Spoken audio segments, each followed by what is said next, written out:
Halo teman-teman, apa kabarnya hari ini? Seperti kita ketahui, hari ini pada tanggal 1 Juni 2022 itu termasuk tanggal merah. Pertanyaannya adalah kenapa hari ini tanggal merah padahal bukan hari keagamaan? Nah, kita perlu tahu bahwa pemerintah Indonesia itu sudah menetapkan tanggal 1 Juni itu sebagai hari libur nasional.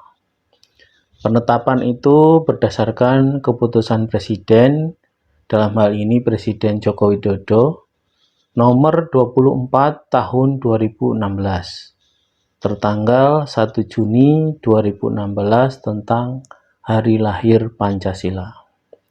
Dalam keputusan Presiden itu ditetapkan 1 Juni 1945 sebagai Hari Lahir Pancasila. Dan peringatan Hari Lahir Pancasila merupakan hari libur nasional sejak 1 Juni 2017.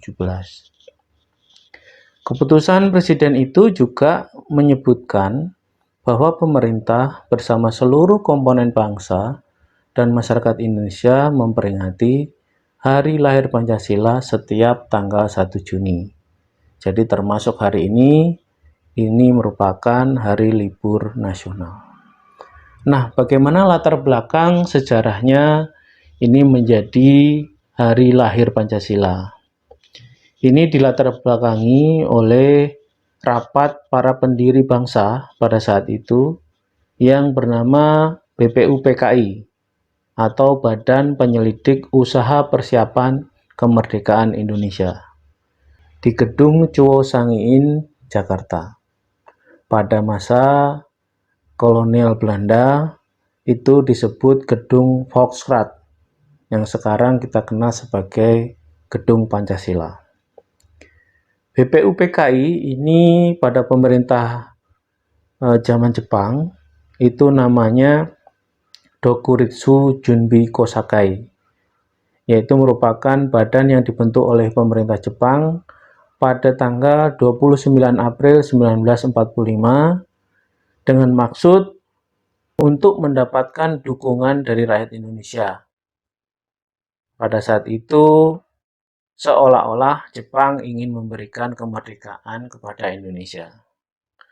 Kemudian, dalam rapat BPUPKI pada tanggal 1 Juni 1945, Soekarno menyampaikan pidato mengenai 5 dasar negara yang disebut dengan nama Pancasila yang demikian. Saya namakan ini dengan petunjuk seorang teman kita, ahli bahasa saya, namanya ialah Pancasila. Sila artinya asas atau dasar. Dan di atas kelima dasar itulah kita mendirikan negara Indonesia kekal dan abadi. Begitu yang disampaikan oleh Soekarno pada saat itu. Sejak awal, Soekarno itu menganggap Pancasila sebagai dasar atau fondasi berdirinya sebuah rumah besar, yakni Republik Indonesia, yang di dalamnya menaungi berbagai macam suku dan agama. Kemudian, pemerintah Jepang pada tanggal 7 Agustus 1945 mengganti BPUPKI menjadi Panitia Persiapan Kemerdekaan Indonesia atau PPKI, atau disebut Dokuritsu Junbi Inkai. Singkat cerita, tiba-tiba Jepang mengalami kekalahan pada Perang Dunia Kedua. Hal ini disebabkan oleh jatuhnya bom atom di Hiroshima pada tanggal 6 Agustus 1945 dan Nagasaki tanggal 9 Agustus 1945.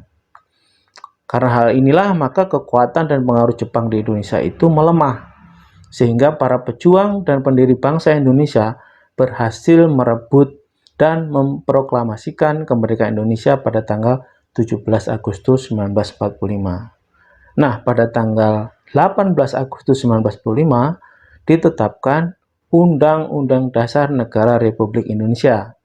Nah, di dalam pembukaan inilah kita mengetahui adanya Pancasila tersebut. Yang dinyatakan di dalam undang-undang itu bahwa dasar negara Indonesia yang terbentuk dalam suatu susunan negara Republik Indonesia yang berkedaulatan rakyat dengan berdasar kepada 1. Ketuhanan Yang Maha Esa, 2. Kemanusiaan yang adil dan beradab, 3. Persatuan Indonesia, 4. Kerakyatan yang dipimpin oleh hikmat kebijaksanaan dalam permusyawaratan perwakilan, yang kelima, mewujudkan suatu keadilan sosial bagi seluruh rakyat Indonesia.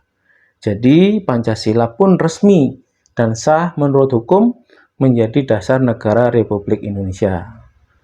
Kemudian mulai Dekret Presiden 5 Juli 1959 dan ketetapan MPRS nomor 20 MPRS 1966 berhubungan dengan ketetapan nomor 1 MPR 1988, nomor 1 MPR 1993, Pancasila tetap menjadi dasar falsafah negara Republik Indonesia hingga saat ini.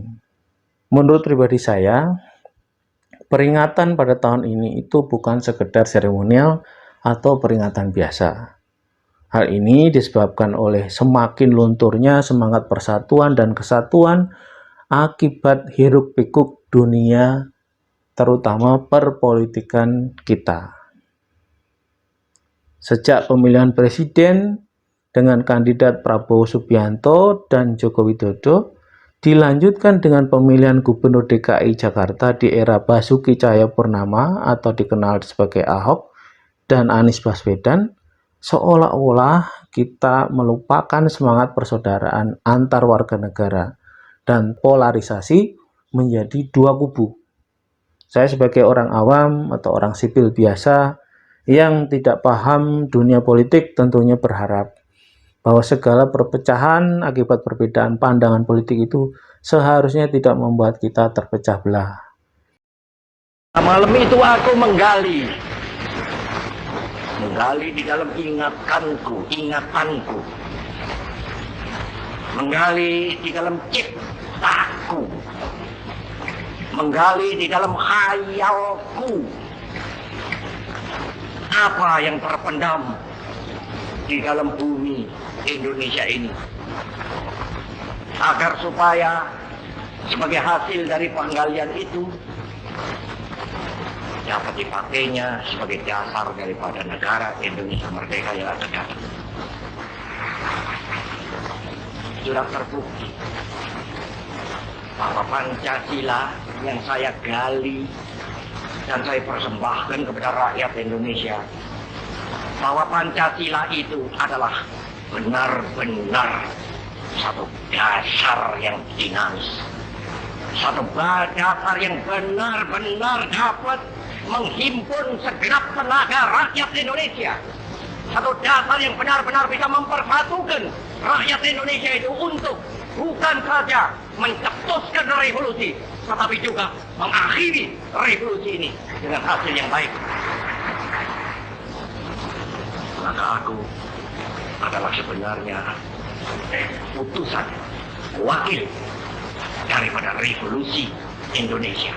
Revolusi Indonesia ini bukan revolusi Soekarno, tetapi revolusi daripada seluruh rakyat Indonesia, dari Sabang sampai Merauke.